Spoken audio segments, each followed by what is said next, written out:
নমস্কাৰ বন্ধু বান্ধৱীসকল, আমাৰ কেন্দ্ৰলৈ নিমন্ত্ৰণ কৰিলোঁ ৰাজেশ ভাইটিক অকণমান ডেকোৰেশ্যনৰ কামত হেল্প কৰিবৰ কাৰণে। তেওঁলোক ইতিমধ্যে আহি পালেহি এইকেইজন।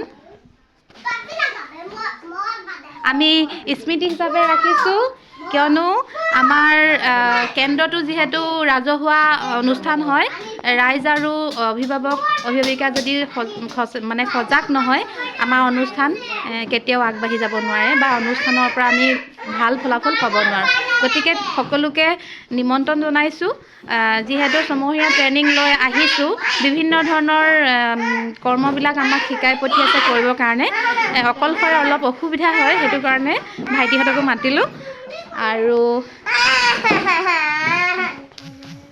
এয়া কালি অলপ টাব কিনিলোঁ, এইকেইটা অলপ ডাঙৰ চাইজ, এইকেইটা টাব কিনিলোঁ আৰু কেইটামান কিনিব লাগিব। ইয়াতে ফুল ৰুবৰ কাৰণে অকণমান ব্যৱস্থা কৰিব লাগিব আৰু বিভিন্ন ধৰণৰ এনেকৈ কৰিছোঁ, সজাইছোঁ অনুষ্ঠানটো।